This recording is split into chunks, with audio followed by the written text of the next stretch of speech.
आजकल हमारे देश में ये जो प्यार है ये हिंसक होता जा रहा है और जानलेवा होता जा रहा है। पुणे में जो कुछ हुआ ये हमारे देश में, हमारे समाज में कोई पहली घटना नहीं है। पिछले कुछ समय से हमारे देश में लगातार ऐसी घटनाओं का सिलसिला शुरू हो चुका है। आपको याद होगा पिछले साल मेरठ में मुस्कान रस्तोगी नाम की एक महिला ने अपने प्रेमी साहिल शुक्ला के साथ मिलकर अपने ही पति सौरभ राजपूत की हत्या कर दी थी और फिर अपने पति के शव के कई टुकड़े करके उसे नीले रंग के एक ड्रम में बंद कर दिया था, वहां पर डिस्पोज कर दिया था बॉडी को। आप याद कीजिए, उसके बाद से लगातार पूरे देश में ये नीले ड्रम की चर्चा होने लगी थी।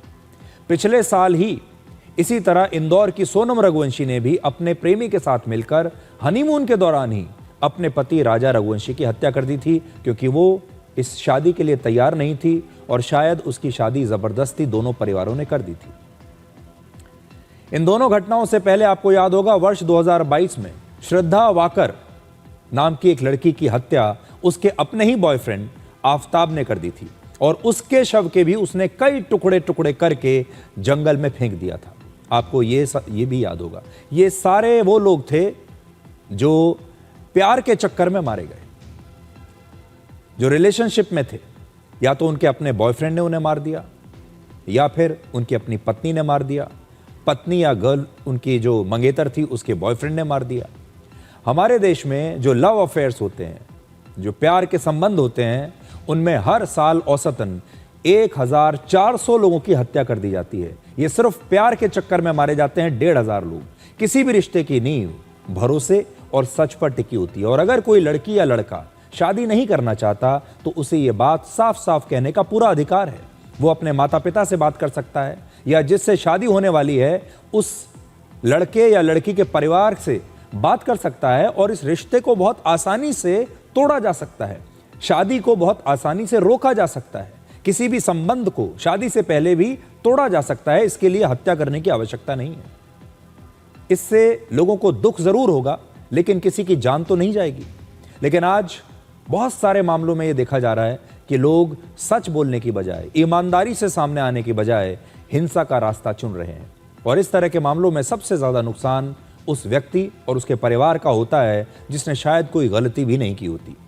आज हम देश के सभी माता पिताओं से ये कहना चाहेंगे कि अगर वो अपने बच्चे की शादी तय कर रहे हैं तो एक दोस्त बनकर उनसे पहले बात जरूर करें, उनकी अपनी राय जरूर लें कि वो इस शादी के लिए तैयार हैं या नहीं।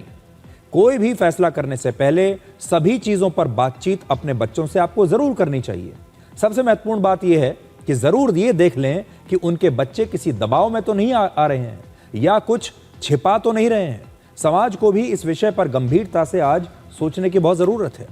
बच्चों को भी ये सिखाना होगा कि रिश्ते जबरदस्ती नहीं चलाए जा सकते। बहुत जगह ऐसा देखा जाता है जब रिश्तों को जबरदस्ती चलाया जा रहा होता है, बिना मर्जी के रिश्तों को थोप दिया जाता है और ऐसे मामलों में हिंसा का नहीं बल्कि बातचीत का सहारा, समझदारी का सहारा लेना चाहिए।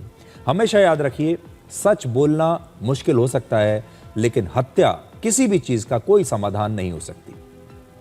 आज मैं सारे माता पिता से ये बात कहना चाहता हूं कि अक्सर जब माता पिता को, पेरेंट्स को ये पता चलता है कि उनका लड़का या उनकी लड़की, बेटा या बेटी किसी रिलेशनशिप में है, किसी के साथ उनका लव अफेयर चल रहा है और उन्हें ये रिश्ता जब मंजूर नहीं होता तो उनके दिमाग में जो पहली चीज आती है वो ये कि अगर मान लीजिए उनकी बेटी का किसी के साथ संबंध है तो सबसे पहले ये सोचते हैं कि ये संबंध तब खत्म होगा जब हम अपनी बेटी की जल्दी से जल्दी शादी कर दें।